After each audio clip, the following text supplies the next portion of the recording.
Choisir un reptile de compagnie, c'est rechercher quelque chose de cool et d'original.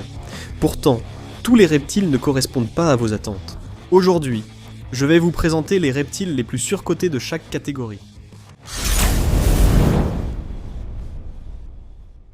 Écoutez, il n'existe vraiment pas de reptiles surcotés. Ils sont tous absolument incroyables, mais il y en a que les gens adoptent, sans vraiment comprendre dans quoi ils s'embarquent. Ils pensent que ça va être vraiment amusant alors qu'ils sont ennuyeux, ou ils pensent que ça va être facile alors qu'ils sont difficiles.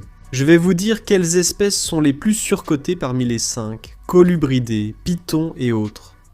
Commençons par le gecko le plus surcoté. Voici le gecko toqué. Certains seront contrariés. La section commentaires va exploser. Dites-moi ce que vous en pensez. Je vous assure, il existe de nombreuses espèces de geckos. Tout mettre dans une catégorie est presque impossible. Les toquets sont surcotés selon moi, même s'ils sont superbes et que leur cri est incroyable, c'est d'ailleurs pourquoi j'en ai. La plupart ne sont pas vraiment manipulables. Et même les chuchoteurs de geckos, les docteurs Dolittle des reptiles, je dirais, des gars comme Dion chez Reptiliatus, ils arrivent à faire des choses incroyables à leurs toquets et à les rendre plutôt, pas vraiment manipulables, mais tolérants envers vous. La plupart du temps, ce ne sera pas le cas, sauf si vous êtes un terrariophile expérimenté comme Dion chez Reptiliatus. Vous aurez un animal qui ne voudra rien avoir à faire avec vous. Les miens, par exemple, viennent d'Indonésie et sont capturés dans la nature. Ils ne sont même pas nés en captivité, et c'est souvent le cas de ceux qu'on achète. Dès que j'entre dans la pièce, même à 2 h du matin parce que j'ai envie d'une banane, ils réagissent. Je mange des bananes la nuit assez souvent. Je les vois depuis la cuisine et ils s'enfuient aussitôt. Ils sentent ma présence, cette grande chose effrayante ressemblant à un primate, et d'étale. C'est décevant car j'adore les voir, mais c'est ainsi. Je préfère les animaux qu'on peut prendre facilement, sans souci, comme les geckos leachianus. Les geckos leachianus, c'est ce que je vais vous conseiller à la place. Et toutes ces options vous offriront une meilleure alternative pour ne pas vous retrouver dans l'incertitude, à vous demander « Bon, qu'est-ce que je fais maintenant ?» Maintenant, ne vous méprenez pas. Si les animaux d'exposition vous conviennent, tant mieux. J'ai des boas émeraudes arboricoles que je ne manipule jamais. Dire qu'on ne peut pas avoir de gecko toqué juste parce qu'ils ne se manipulent pas est un peu absurde. Je préfère simplement les geckos manipulables. Pour une grande espèce, les toqués sont les 2e plus grands, tandis que les geckos leachianus sont les plus grands au monde. Et ils sont faciles, ils sont magnifiques, ils sont amusants, et ils sont cool. Et tout ce qui concerne les geckos leachianus, c'est le top du top et je les recommande vivement. Quant au colubridé le plus surcoté, c'est facile pour moi. J'ai gardé beaucoup d'espèces différentes de colubridés, et celle que je ne reprendrai probablement pas, c'est la couleuvre roi de Californie. Ne vous méprenez pas, j'aime les couleuvres rois de Californie, elles sont vraiment sympas. Mais si vous cherchez un colubridé, il existe bien de meilleures options. Les calikings sont noirs et blancs, et parfois ils ont des motifs sympas ou différents. Mais au final, même Biglou, que j'ai eu, et si vous êtes membre de la chaîne, vous le connaissez. Il était un pilier de la chaîne il n'y a pas si longtemps. Il est devenu un petit monstre mordeur. Et c'est ça le truc avec les couleuvres rois, c'est qu'elles ont un appétit de fou. Et ne vous méprenez pas, si une couleuvre roi vous mord, ce n'est pas grave. Je veux dire, c'est juste agaçant parce qu'elles s'accrochent et il faut. C'est comme si leur bouche avait la poigne d'un enfant qui tient quelque chose qu'il n'est pas censé avoir. Retirez votre main de la bouche d'une couleuvre roi de Californie. C'est comme essayer de prendre une paire de ciseaux à un enfant de 2 ans. D'accord, c'est presque impossible. Il vous faudrait les pinces de désincarcération, et c'est agaçant. Ce n'est pas douloureux. J'en avais juste marre de gérer ça, et je n'ai même pas noté quoi prendre à la place, avec tant de bonnes options disponibles. Je sais que toutes les couleuvres faux corail sont des couleuvres royales, mais je les préfère, surtout les honduriennes ou pueblaines. Honnêtement, aussi ennuyeux que cela paraisse, je vous conseillerais de prendre un serpent des blés si vous voulez un colubridé. Oui, beaucoup pensent qu'ils sont ennuyeux, mais ce n'est pas vrai. Ils sont actifs, amusants et agréables à observer. Tout chez eux est incroyable. Et il existe aussi 1 million de morphes différents. Pas 1 million, mais vraiment beaucoup. Donc si vous en voulez un rouge comme celui que j'ai ici, ou un qui a un aspect plus classique, je trouve qu'ils sont géniaux. Et c'est ce que je vous recommanderais de prendre à la place. Ils auront moins d'appétit, et vous pourrez les manipuler sans craindre d'y passer la moitié de la journée. Dans le thème des serpents, le python réticulé est le plus surestimé des grands pythons. D'autres grands pythons, comme les pythons de roche africains, sont encore plus difficiles à garder comme animaux de compagnie dans presque tous les domaines. Certains pourraient parler des python scrubs, mais je crois vraiment que personne ne peut vraiment avoir ces animaux dans un cadre raisonnable à moins d'être un zoo, ou d'avoir un enclos de qualité zoo. Si, comme moi, Vous mettez des dendrobates dans un enclos de 1500 gallons, vous êtes du genre à avoir un grand python réticulé. Mais même dans ce cas, je n'en veux pas. Je ne veux pas d'un serpent de plus de 6 mètres. Regardez sa taille. Je ne suis pas très grand, mais ce serpent est immense. Cela se passe chez Rich Reptile Reptiles. Garrett est en train de fabriquer un conteneur d'expédition spécialement pour cet animal. Et c'est en quelque sorte ce qu'il faut faire. On ne peut pas garder un serpent de 6 mètres dans une boîte de 2,5 mètres. Ce n'est tout simplement pas possible. Je ne l'approuve pas. Je ne pense pas que ce soit une bonne idée. Non seulement cela, mais en ce qui concerne les reptiles dangereux. Il n'y en a pas beaucoup dans le monde. Mais c'est un animal pour lequel il faudrait toujours être deux. Simplement parce qu'ils sont tellement grands et puissants. Et s'ils pensèrent que vous étiez une branche d'arbre et ne voulaient pas vous lâcher, il n'y aurait rien que vous puissiez faire. Donc, si je dois le faire, je vais vous donner 2 options ici. Ce n'est pas un gros python, mais vous pouvez échanger votre python réticulé géant contre une version plus petite. Il existe des réticulés super nains, qui atteignent, vous savez, 2 mètres 50, 3 mètres, et ils ont à peu près la même taille qu'un python royal. C'est une bien meilleure option pour presque tout le monde à tous les niveaux. Ils ont essentiellement la même personnalité, très similaire. Ils sont très intelligents. Ils se comportent de façon très similaire, mais ils ne vont pas peser 10 kilos et n'auront pas besoin de manger des cochons. Si vous voulez un vrai python géant, je recommande les pythons de Birman. Vous le savez déjà. Les pythons Birman sont mes préférés parmi tous les serpents. J'en ai eu au fil des années, et ce sont vraiment les plus beaux et les plus doux des géants. Même sans en posséder aujourd'hui, dès que j'ai envie de manipuler un serpent, c'est un python Birman que j'ai envie de manipuler. Donc oui, les pythons Birman sont les meilleurs. Le petit python le plus surestimé, selon moi, c'est le python de Woma. Ils sont vraiment cool, ne vous méprenez pas. Les pythons Woma sont un peu le python à tête noire du pauvre.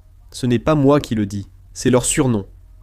Les pythons à tête noire, c'est le top, ils sont géniaux. Les pythons Woma et les pythons à tête noire, Aspidites, je crois que c'est le genre. Bref, c'est le seul genre de python sans fossette thermique. Car à l'état sauvage, il se nourrit de lézards, et n'a donc pas besoin de détecter la chaleur pour chasser. Le souci c'est qu'après, ils croient que tout se mange, et tu ne veux pas te faire mordre. C'est comme Big Lou, le serpent roi, qui s'accroche sans lâcher. Donc ils sont impressionnants, mais je pense qu'ils sont surestimés. On les présente comme si c'était génial. Je ne pense pas qu'ils soient aussi cool que d'autres. Si je devais choisir un petit python, les pythons royaux sont évidents, mais je ne vais pas t'ennuyer avec les pythons tachetés. Si tu as regardé cette chaîne depuis un certain temps, tu dois sûrement penser qu'il existe un lobby du python tacheté, ou une ONG du python tacheté, qui me paie pour en parler. Je pense qu'ils sont géniaux. C'est le plus petit genre de python au monde. Les pythons tachetés atteignent environ 1,20 m à maturité. Ils ne sont pas grincheux, faciles à apprivoiser, et mangent bien. Un grand terrarium n'est pas nécessaire. Et même dans un petit terrarium, tu peux observer leur comportement naturel. Tout est génial chez les pythons tachetés. Les tortues, on ne va pas passer trop de temps là-dessus. C'est clairement les sulcatas. Les tortues sulcatas sont cool. Elles sont géniales. Ce sont des créatures majestueuses. Mais si tu vis dans un endroit comme, disons, l'Arizona ou l'ouest du Texas, ou un endroit similaire où tu peux les garder dehors et où il fait sec la majeure partie de l'année, et que tu peux les loger correctement, fais-toi plaisir. Vas-y à fond. Si tu dois garder les animaux à l'intérieur une partie de l'année, ne prends pas de sulcata. Elles sont trop grandes, destructrices, difficiles et encombrantes. Prends une espèce plus simple. Garde toute la personnalité sans avoir ce même énorme problème d'espace. Tu pourrais choisir une tortue léopard, mais je préfère les tortues à pattes rouges ou à tête cerise, qui sont essentiellement la même chose. Tu peux en avoir des grandes. Tu peux en avoir des petites. Elles existent en différentes races, comme on les appelle. J'imagine qu'ils vont probablement mettre à jour cette terminologie. Mais pour l'instant, si elles viennent de Guyana, c'est une race différente de celle du Brésil. C'est juste comme ça qu'on les classe. Certaines peuvent devenir grandes, d'autres resteront plus petites. Mais dans tous les cas, elles ne deviendront pas assez géantes pour que tu ne puisses pas les loger dans quelque chose que tu peux acheter chez un distributeur. Tu peux acheter un terrarium par exemple, ou peu importe. N'oublie pas que chaque tortue a des besoins spécifiques en chaleur et humidité. Adapte ton installation selon ce que tu peux fournir en toute sécurité pour leur bien-être. Pour les tortues aquatiques, on n'a vraiment pas besoin d'y consacrer beaucoup de temps. Les trachémides à tempes rouges. Où que j'aille dans le monde, j'en vois, qu'elles soient censées être là ou non. Tout le monde en a comme animal de compagnie, surtout depuis les années 80. Parfois surtout dans certaines régions de Chine. Elles étaient vendues dans des porte-clés. On pouvait avoir un porte-clés avec un bébé trashmiss à tempes rouges. Elles survivraient ? Non. Celles qui ont survécu et dont on s'est occupé ont été relâchées quand elles sont devenues trop grandes ou trop malodorantes. Elles vivent éternellement. Donc la probabilité que vous restiez intéressé par quelque chose que vous avez acheté 5 $ dans un marché aux puces, ce qui est souvent l'endroit où je les vois être vendus, et que vous restiez intéressé pendant 20, 30, 40, 50 ou 60 ans, la probabilité que cet intérêt dure aussi longtemps est quasiment nulle. Le souci avec les animaux bon marché, c'est qu'on les traite comme tels, comme s'ils étaient jetables, et je déteste ça. Les trachémides à tempes rouges sont surestimés car beaucoup les veulent, ne connaissant qu'elles parmi les tortues aquatiques. Et peut-être que tu veux vraiment une tortue aquatique, mais tu veux quelque chose de plus facile à entretenir, parce que je te promets, ton aquarium à tortue va empester ta maison, et toute ta maison va sentir l'aquarium à tortue, si tu n'as pas beaucoup d'eau et un gros système de filtration. Ces choses prennent temps, place et argent. Je ne pense pas que ça vaille la peine, c'est trop d'efforts pour ce que c'est, et on ne peut pas vraiment les manipuler. Si tu veux vraiment une tortue aquatique, choisis une tortue musquée. Elles sont petites et peuvent vivre dans des bacs de 280 litres. Tu peux même les faire cohabiter. Tu peux les mettre avec presque toutes. Pas toutes les espèces de poissons, mais plus d'espèces de poissons parce qu'elles sont tellement petites qu'elles ne vont pas manger des choses qu'une trachémide à tempes rouges essaierait de manger. Les tortues musquées sont les meilleures tortues aquatiques. Si je reprenais des tortues aquatiques, je choisirais celle-ci. Le boa des sables est le boa le plus surestimé. Et je sais que dans la dernière vidéo, j'en parlais en bien et je vous disais à quel point ils sont géniaux. Et ils sont cool. Ils existent dans plein de morphes différents. Ils sont intéressants à regarder. Le problème, c'est qu'on ne les verra jamais, car ils restent enfouis dans le sable. En général, on a juste des boîtes de sable. C'est comme les pierres de compagnie des années 80, mais là, c'est une boîte de sable. Je pourrais le vendre et devenir milliardaire, comme celui avec les pierres de compagnie, car c'est la même chose. Si vous les sortez ou les attrapez hors du sable, ce sont parmi les animaux les plus fascinants de la planète. C'est comme ça. Ils ont une super apparence, surtout avec des mutations comme ici, mais on ne les voit jamais. Ils sont surestimés. Je pense qu'il y a mieux, comme le boa rosé, qui est le meilleur choix. Ce n'est pas la même taille, c'est un peu plus grand, mais ils sont très intéressants. Différentes mutations, faciles à garder. Pas besoin de grand terrarium. Ou si vous pouvez vraiment en trouver un boa caoutchouc. Je pense que les boas caoutchouc sont vraiment sous-estimés. Parlons maintenant des boas plus grands, car il n'existe pas de véritables boas géants. Je veux dire, il y a les anacondas ou les boas géants. Mais je dirais que c'est surestimé. C'est difficile à dire. Je ne veux pas dire que les BCI sont surestimés. Je veux dire, ce n'est pas le cas. Il n'y a pas de catégorie pour les boas géants. Désolé.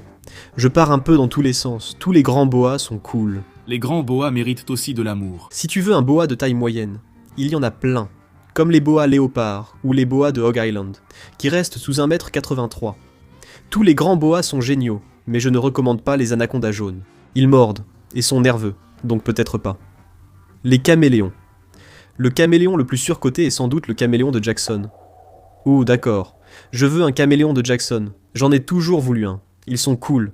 Ils ressemblent à des tricératops. Ils sont incroyables.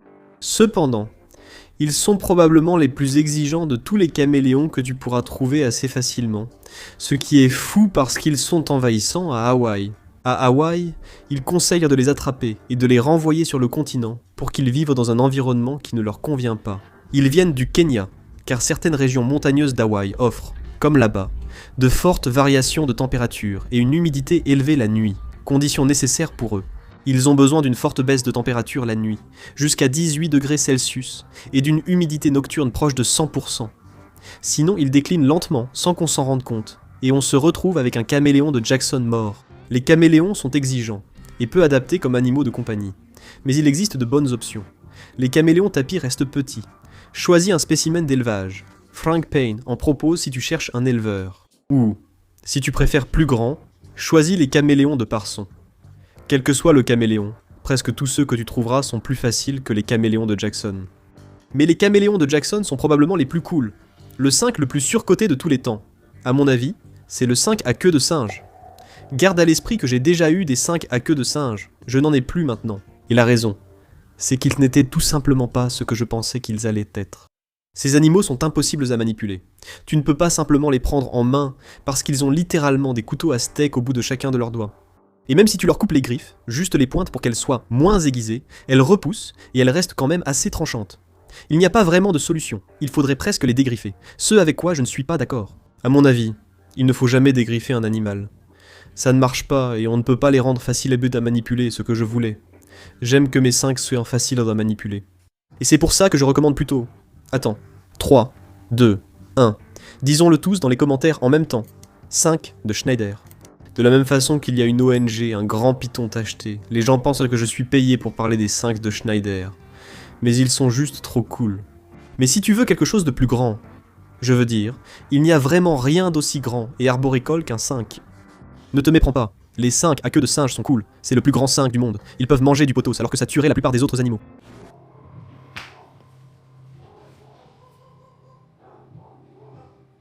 À mon avis, aucun 5 arboricole cool n'est aussi grand que le 5 à queue de singe.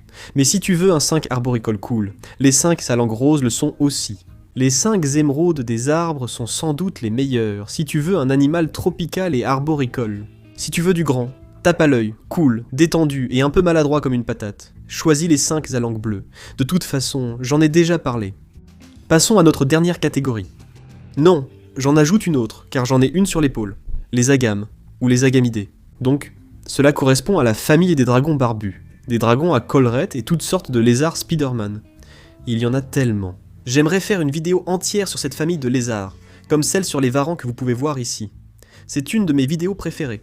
Aujourd'hui, cette grande famille regroupe des animaux souvent très différents. Par exemple, les lézards draco en font partie. Les dragons d'eau aussi en font partie. À mon avis, les dragons d'eau chinois sont surestimés car beaucoup de gens en possèdent. Ils croient adopter un petit lézard vert mignon, mais il grandit beaucoup trop. Vous l'avez sûrement acheté en animalerie pour 40 $, mais un terrarium adapté avec filtration d'eau vous coûtera plus de 1000 €, car il nécessite un grand réservoir d'eau, tout l'UVB, toute la zone de chauffe. Maintenir la chaleur dans un terrarium qui fera environ 2 mètres de haut, 1,20 m de large au minimum. Le terrarium et l'entretien de ces animaux demanderaient beaucoup de travail, et coûtent bien plus cher qu'un lézard, qui est facile à entretenir. Vous entrez dans une animalerie lambda, vous en achetez un pour 40 $ et vous repartez. Et c'est ça le problème avec les lézards vendus pour presque rien, c'est qu'on les considère comme jetables. Après avoir investi 40 $, si vous ne voulez plus vous en occuper, vous le donnez, ou certains le relâchent. Ce qui est vraiment mauvais, on ne peut pas faire ça. À la place, je dirais que les moins surcotés sont les dragons à collerette. Il y a un an, j'aurais peut-être eu un autre avis. Voici pourquoi, ces dragons sont géniaux. J'en ai 5, j'en ai 3 ici, et 2 chez moi. Je pense que ce sont les plus cool à cause de leur apparence et de leur comportement. Ce sont des animaux actifs, ils ne restent pas simplement assis à ne rien faire. Je sais que Diamond, le dragon barbu, est votre co-animateur préféré et la star, et que vous allez demander où il est dans les commentaires. Cet animal fait partie de la même famille, mais je pense quand même que les dragons à collerette sont plus cool parce que tout le monde connaît les dragons barbus, même si plus de gens peuvent les avoir. Avec un terrarium d'1,20 m comme pour un dragon d'eau chinois, ces animaux sont de meilleurs compagnons. Ils n'ont pas besoin d'une grande source d'eau. Ils se déplacent davantage au sol, donc pas besoin de changer l'eau. Le souci, c'est qu'ils mangent trop, ce que beaucoup ne peuvent gérer, notamment la hauteur du terrarium. Je préfère des terrariums d'1,80 m ou, au minimum, d'1,20 m. Ensuite, ils mangent presque chaque jour ou un jour sur 2. Avec un dragon barbu, il suffit de préparer une salade le dimanche à donner toute la semaine, puis d'ajouter des insectes 2 ou 3 fois par semaine. Ces animaux-là ont besoin d'insectes 4, 5, 6, voire 7 fois par semaine. Donc, c'est beaucoup plus de travail. En plus, ceux-ci font les difficiles pour boire. Ils doivent être vaporisés sans trop d'humidité. Leur entretien est plus compliqué qu'un dragon barbu, mais plus simple qu'un dragon d'eau chinois. Vos amis n'en ont sûrement pas, et ils sont cool. Parfois, ils ressemblent à ça. Je n'ai jamais réussi à faire ça aux miens, car ils ne le font que quand ils ont peur. Tilly de Freely n'a jamais peur, on est amis. Pour finir, j'ai gardé le meilleur. Aujourd'hui, je parlais des varans. Évidemment, le plus surestimé de tous les varans. Vous pensez que je vais dire le varan de savane, mais non. Les varans à qui ? Franchement, je ne devrais même pas faire ça. Il n'y a aucun varan qui ne soit pas cool. Il n'y a aucun varan qui ne soit pas incroyable. Ils sont tous géniaux. Cependant, tout le monde prend un acquis. Et je pense que c'est en partie de notre faute en tant qu'influenceur, surtout depuis, vous savez, 2020 et cette époque où on en parle tout le temps. À l'époque, on pouvait acheter des varans acquis pour environ 450, 500 $, 8 cents pour les meilleurs spécimens. Et maintenant, on peut les acheter pour environ 150 $. Les gens ont commencé à en produire énormément parce qu'ils sont vraiment faciles à reproduire. Et il n'y a tout simplement pas tant de gens que ça qui s'intéressent aux varans. Même si tous choisissent un acquis, il existe de meilleures options. Les acquis me semblent un peu ennuyeux. Ils bougent peu. Et même s'il y a différentes couleurs, comme le jaune ou le rouge ou WWW Redhead est en train de m'appeler, tu devrais la suivre sur Instagram. Salut Sapio. Je trouve qu'ils sont surestimés pour ça. Beaucoup pensent que c'est le seul petit varan possible. Ils sont bien et peuvent vivre dans des terrariums plus petits. Ils sont relativement faciles à garder tant que tu aimes les températures élevées. Donc, je veux dire, en ce moment on est en pleine vague de chaleur et j'ai éteint toutes les lumières, en gros. Celles-ci sont allumées pour le tournage, mais tout est éteint ici car il fait 29 degrés. Un varan acquis aimerait ça. En hiver, maintenir la température est plus difficile. Si tu veux quelque chose de similaire, un petit varan, je te recommanderais. Il y en a tellement parmi lesquels choisir. Gil et Gileni sont plus petits. Les Kingorums sont plus petits. Si tu cherches un reptile proche de l'acquis, je trouve que les varans des rochers de Pilbara ont une allure plus préhistorique et paraissent plus cool. J'adore leur couleur rouge. Les varans des rochers de Pilbara sont une espèce que j'aimerais garder à l'avenir. Mais j'aime les varans des rochers de Kimberley. Les varans des rochers de Kimberley sont les meilleurs varans pour débuter. Ils peuvent supporter des températures très élevées. Ils supportent bien l'humidité. Ils peuvent aussi supporter une faible humidité. Ils s'adaptent à presque tout et sont très tolérants. Et pas seulement face à de mauvais soins.